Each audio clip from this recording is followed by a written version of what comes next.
국민의힘에서는 의회 독재를 비판한다라는 규탄 대회를 열었다고 하네요. 아까 로텐도어 앞에서 의회 독재 규탄 얘기를 했는데 어제도 보니까 법사위에서 이 증인 채택 문제 이원석 검찰총장 증인 채택하는 그 과정에서 법사위원들이 여당 의원들은 또 투표 안 하고 나가더라고요. 그래서 정청래 위원장은 꿋꿋이 야당 의원들하고 이제 같이 통과시켰는데 정족수가 되니까 의회 독재 규탄하는 이런 국민의 모습은 어떻게 보고 계십니까, 교수님? 아니 뭐가 의회 독재죠? 의회 독재라고 하면 법률에 의하지 않거나 네. 아니면 국회법에 반하는 행동을 하거나 이런 걸 독재라고 그러는 거 아니에요?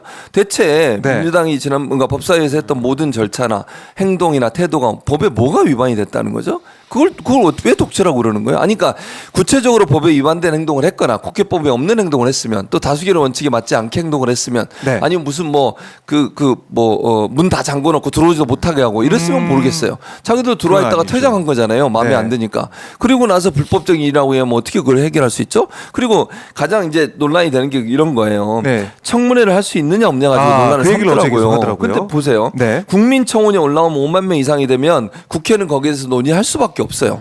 논의를 안 하면 안 돼요.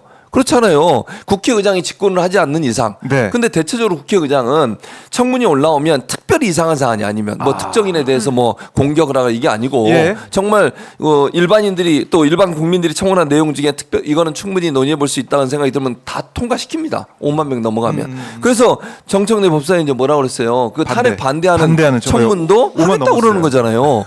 그러니까 그게 법대로 하는 거예요. 그리고 어느 상임위원회선가는 그걸 해야 되는 거잖아요. 네. 그러니까 청문이 올라오면 청문에 대해서 답변을 해야 되고 논의를 해서 거기에 대한 결과를 말해줘야 돼요. 근데 그러면 그러니까 여러 상임위 중에 탄핵과 관련돼서 실제로 탄핵이 이루어진다고 하면 네. 검사 역할을 해야 되는 법사위원장이 있는 법사위에서 하는 게 맞잖아요. 아하. 그걸 농림수산 거기서 할까요? 아니면 어디 과방에서 할까요? 아니 행안위에서 합니까? 아니잖아요. 근데 그게 뭐가 잘못됐다는 거죠 대체?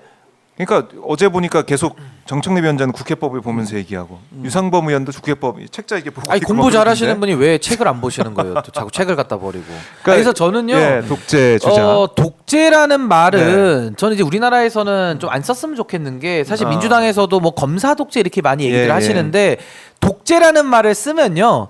비판하고 있잖아요. 독재. 근데 진짜 독재 정권에서는 독재라는 말을 못 해요. 그 말하면 다 쥐두새수 없이 잡아가는 게 독재니까. 그래서 저는 약간 그 형용모순처럼 들리는 거고. 네. 국힘도 마찬가지죠. 지금 의회에서 다수결의 원칙에 따라서 국회를 정상적으로 운영을 하고 있는데 이걸 의회 독재다.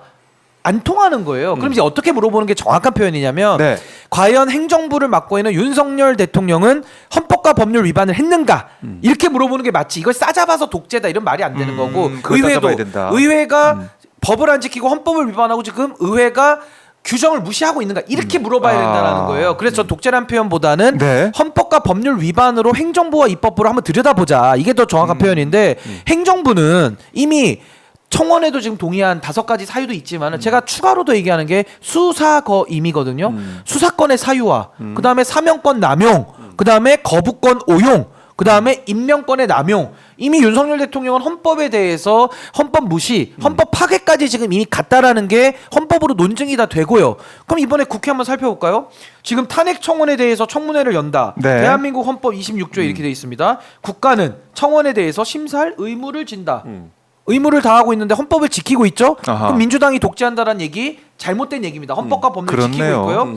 국회법 36조 상임위원회는 소관에 속하는 의안과 청원의 심사 직무를 수행한다. 일을 하고 있죠? 아니 세비를 받으면 일을 해야지. 오히려 일을 안 하는 그러니까 일을 안 하고 있는 국민의힘이 오히려 헌법과 법률을 위반하고 있는 거예요. 그러니까 이렇게 정리하면 될 것 같고 청문회 65조 국회법 의회위원회는 중요한 안건의 심사 를 하게 돼 있어요. 그다음에 국회 청원 규칙 제6조 의장은 청원을 접수한 때에는 소관위원회에 회부한다.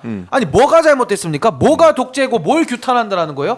월급을 받고 일 안 하는 자기 자신을 규탄을 해야죠. 셀프 규탄을 해야죠. 아하. 근데 저는 이거에 대해서 윤석열 검사 독재 이런 표현도 제가 적합하지 않다 그랬고 행정부가 헌법과 법률을 위반했느냐? 그 위반하고 있어요. 의회 독재 적합하지 않습니다. 의회가 헌법과 법률을 위반하느냐를 봤을 때 이 청원 심사를 통해서 국회가 할 일을 하는 것은 오히려 헌법에 부여된 권한 내지는 국회의원들이 국민의 대표자로서 세비를 받으면서 일을 하고 있다. 근데 이거에 대해서 독재라고 주장을 아무리 우겨봤자 네. 국민들이 공감을 못하는 겁니다. 그러게요. 공감을 하는 국민들이 얼마나 될까라는 걸 봐야 되고요. 사실은 21대 국회에도 계속해서 국민의힘 주장은 민주당이 의회 독재 하고 있다. 그렇게 이런 얘기를 얘기했지. 했어요. 네. 근데 총선 결과, 총선 민심은 192서 법약관에 몰아준 거 아니겠습니까? 그렇죠. 국민의힘이 이제 그 이후에도 계속 국회 안 들어오다가 지금 이 상황, 이 지경까지 개헌식도 없는 상황까지 왔는데 국민들이 판단하실 거다 이렇게 생각이 들고